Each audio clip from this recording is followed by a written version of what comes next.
Nous voici arrivés au terme de notre parcours. Après avoir exploré l'ombre de la Pâque, la réalité de la Sainte Seine et la transition parfaite orchestrée par Jésus, une question pratique se pose. Comment devons-nous approcher la table du Seigneur? Notre quatrième et dernière présentation a pour titre « Préparation et participation, l'intelligence spirituelle ». Ne participez pas à la Sainte Seine à la légère. Cependant, comment se préparer?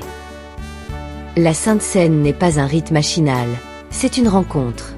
Et comme toute rencontre avec le sacré, elle demande une préparation du cœur. Aujourd'hui, nous allons apprendre à participer non pas par habitude, mais avec une véritable intelligence spirituelle. 1. L'examen personnel selon 1 Corinthiens 11, verset 28. L'apôtre Paul est catégorique. Que chacun donc s'éprouve soi-même, et qu'ainsi il mange du pain et boive de la coupe. L'examen de soi n'est pas une quête de perfection. Après tout, si nous étions parfaits, le sacrifice du Christ n'aurait pas de raison d'être. S'éprouver, c'est avant tout faire le point sur l'état de sa foi et reconnaître notre besoin vital du pardon divin. C'est un instant de vérité absolue face au miroir de la parole.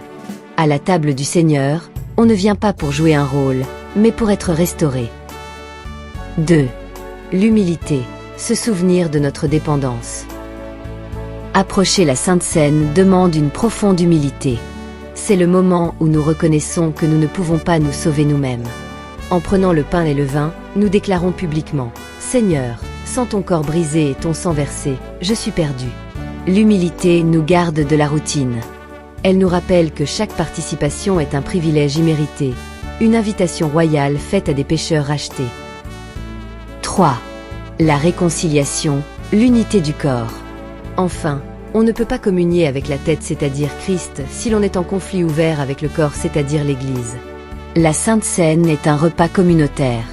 C'est le lieu par excellence de la réconciliation. Avant de prendre la coupe, nous devons regarder autour de nous. Y a-t-il une offense à pardonner? Un frère ou une sœur à qui demander pardon? La table du Seigneur est le ciment de l'unité chrétienne.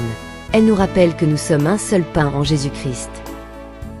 Vérité centrale à retenir. C'est le message de conclusion de cette série, le point d'ancrage pour votre vie chrétienne.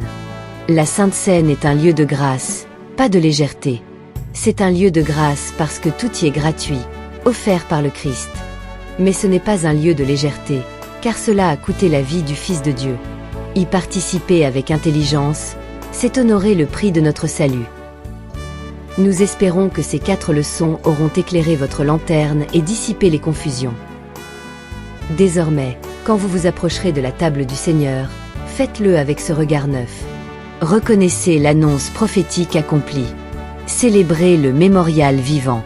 Vivez la transition dans votre propre vie. Et participez avec un cœur préparé. Que le Seigneur bénisse son Église à travers cette sainte communion. C'est ainsi que prend fin notre mini-série.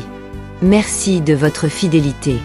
Abonnez-vous pour nos prochaines thématiques et partagez ces leçons afin que l'Église participe à la table du Seigneur avec intelligence spirituelle. Soyez bénis de la part de l'Éternel notre Dieu, au nom de Jésus-Christ, le seul engendré du Père.